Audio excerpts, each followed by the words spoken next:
Ladies and gentlemen, today is a big day for the Saints as some guys see their football dreams come out from under them. Some people see their football dreams start. And today, the 53-man roster has made its way to us. So, with that, let's take a look at the 53-man roster. Is there anybody that we're missing? We'll talk about it later, and we will talk about one big thing that made me a little emotional when I saw the the trade. So, without further ado, let's get into this. First, we had quarterback. We got Derek Carr, Jameis Winston, and Jay Kaner. Not at all surprised. That was exactly how um that's exactly how we expected to see these things unfold. We expected all three of these quarterbacks to make the roster this time.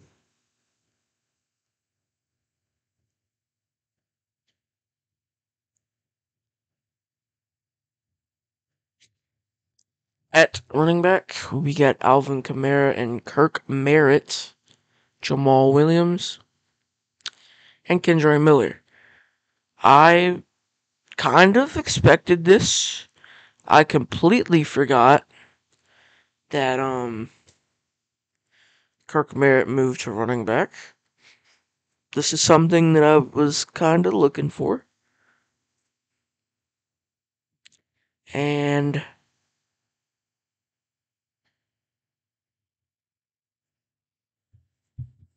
Alvin Kamara, starter. I think they are counting Alvin Kamara, even though he won't count yet. So technically, he's not a member of the active roster. But Jamal Williams, Kendra Miller, Kirk Merritt are. Jamal Williams, the starter. The backups are Kendra Miller and Kirk Merritt when Kamara comes back. But yeah, it's a pretty solid depth there. I think Kirk Merritt is a decent running back. He moved from receiver, but yeah, I'm pretty sure he's a solid runner. I mean, why would they want him to move if he's not going to be decent at that position? I don't expect him to play a lot, but for depth purposes, uh, he's good there. At fullback, we got Adam Prentice. We've seen a lot from Adam Prentice recently. He's been toting the rock. He's been an amazing blocker. I think Adam Prentice making the team was not only a lock, but it's amazing for the Saints. Starting at tight end now, we got Jawan Johnson, Foster Moreau, and Jimmy Graham.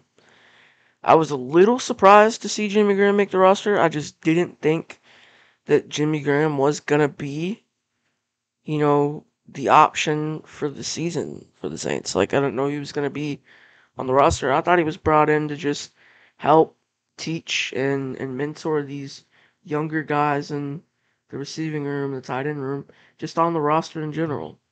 The man's been in the NFL for 15 years almost. So it's it was a little bit of a surprise to me when I saw Jimmy Graham made the roster, but hey, I'm happy for it. At flex, like I said in my roster prediction, he's at flex. It's Taysom Hill. Um, that's not a surprise to me, obviously, because Taysom Hill is the player that he is. Taysom Hill is a football player. Taysom doesn't classify as anything. He's a quarterback. He's a running back. He's a fullback. He's a tight end. He's a safety. He's a punt returner. He's a kick returner. He's a gunner. Whatever you want him to be. Um, Trevor Penning's the starter over Landon Young. James Hurst starting over Andrews Pete. I kind of expected that when they moved James Hurst to guard.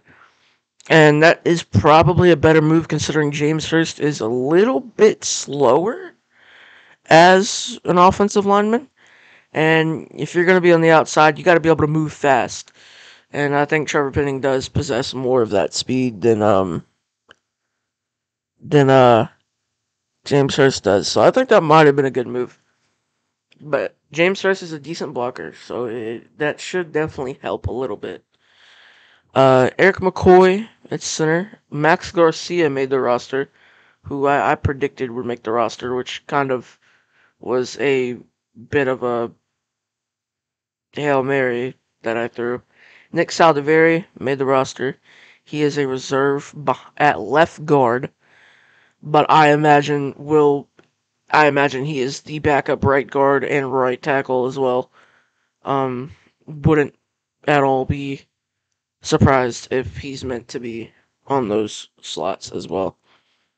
At wide receiver, no surprise here. Michael Thomas, Chris Olave, Traquan Smith. A lot of people thought that Traquan Smith should have been cut. I'm with you. I thought the same thing. I don't understand how Traquan Smith just keeps a roster spot every fucking year. I don't know. Lord help me. A.T. Perry, who did really well in the preseason. Keith Kirkwood, who ran with the first team in week 1 of the preseason and caught a touchdown pass from Derek Carr. And Rashid Shaheed, who is a backup here. Um, I don't know. I think I'd prefer to see Rashid Shaheed at at starter over Traquan Smith. I don't know though. This might just be the squad.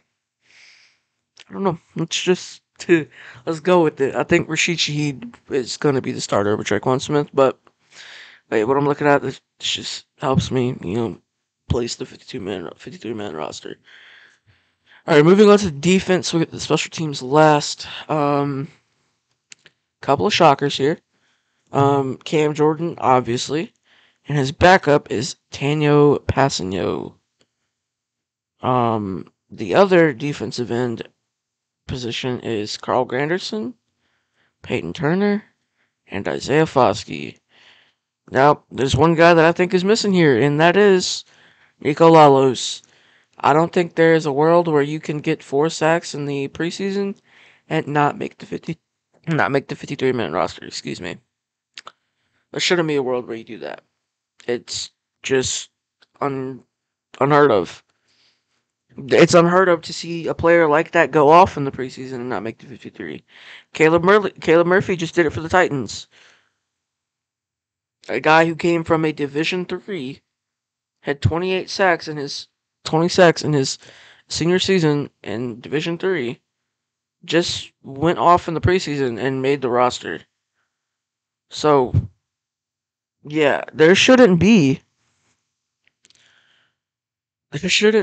a world where Nico Lalos isn't on this roster. But if he can make it back to the practice squad, which I hope he does, I think that there will be times where he is elevated to play in the games. I hope, because Nico Lalos is a incredible, incredible rotational guy if you can use him.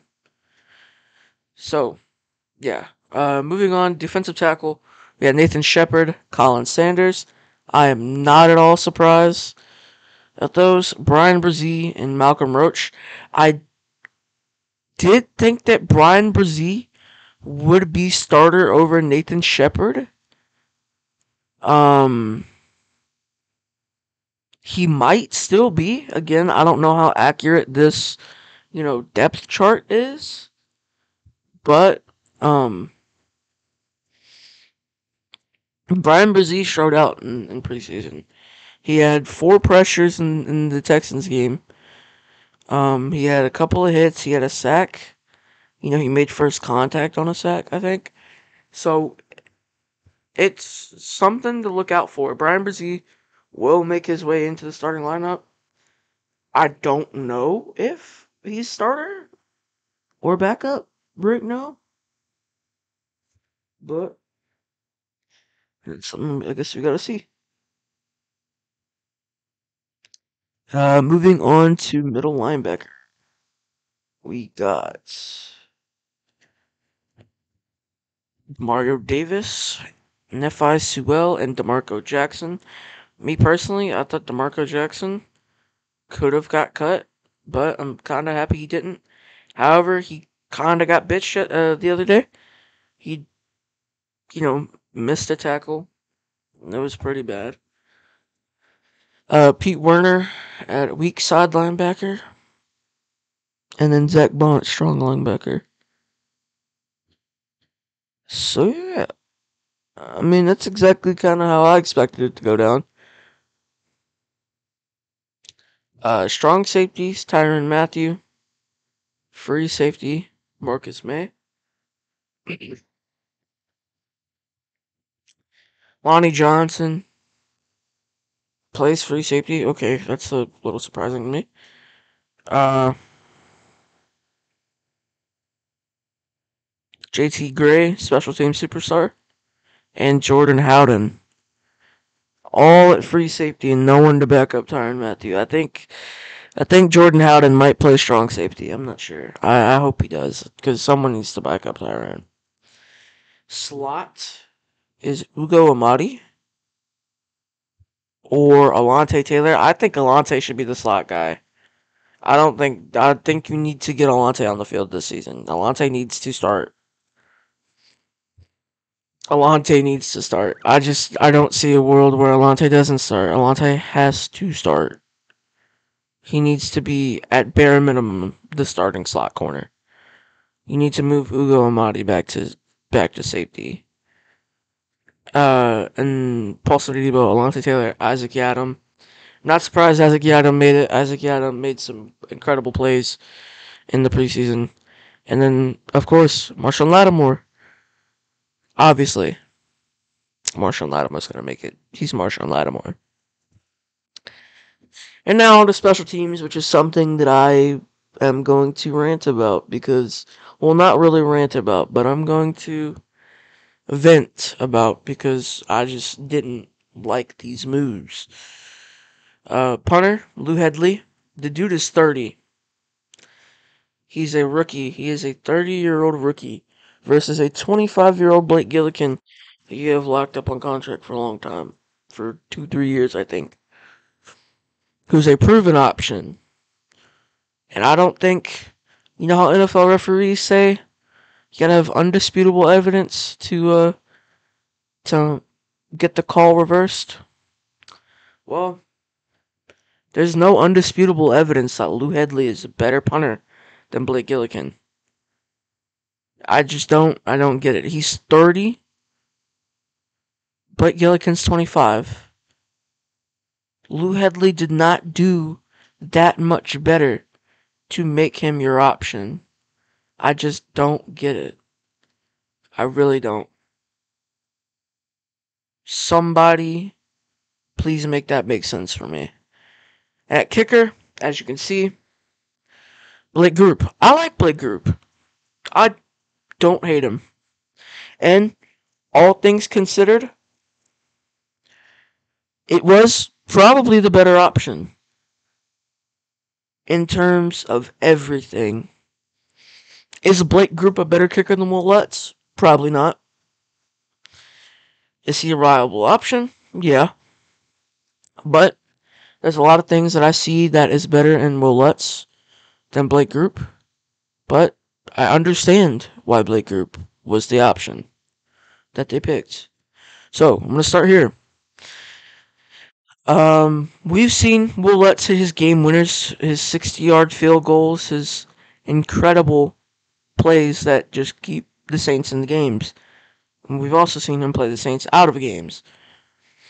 More recently, at least. But we've seen Wil Lutz hit them 60-yard field goals. This past Sunday against the Texans, when Blake Group was brought out for a 60-yard field goal, he had the distance. That's not something we got to worry about. But the accuracy was very, very, very poor. And it's kind of hard for me to, you know, co-sign this Blake Group guy. When I've watched Wil Lutz, he was one of the only players on this roster when I started watching Saints football. Now we're down to Michael Thomas. I think Michael Thomas is the only player on this team from when I started watching the Saints. So a lot of you might understand my sentiment. Michael Thomas and Cam Jordan. Sorry, I don't know why I forgot Cam Jordan, but Michael Thomas and Cam Jordan are probably the only two on this team starting from the time that I started watching Saints football. I started watching the Saints in 2016 when I was 11 years old. So it's a little hard for me to let go of Wil Lutz like that. But all things considered, Blake Group probably is the better option. He's younger. He's a rookie. Um, no, Wil Lutz is not old by any means. He's only 29. And um, kickers go for a long time in this league. However, whatever the longevity is for them, it is different. It all depends on, um, you can see it in their play. But Wil Lutz, all things considered, he had a core muscle injury in 2021 that kept him out the entire season. This past season, he just didn't hit the same. So I mean, I understand that you got a new fresh kicker in here, but it just hurts me. And he is the better option, all things considered. He's a cheaper contract for way longer. You got Wil Lutz on a 1 year $4 million versus Blake Group on a 4 year $2 million. So I can understand it. I can get behind it. It just makes me very sad. I don't I don't really like the move. I don't like the move, but I respect the move. And then Zach Wood, obviously. Zach Wood, he's gonna be there. He's one of the greatest long snappers in the game today.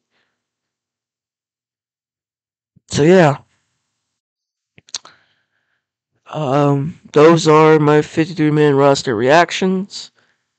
Um, let me know if what you guys think about this. And I'm sorry if I've been slurring my words in this video because I've been focusing on a couple of other things. And I don't know, it's just a hard day for me to get with. So yeah, peace.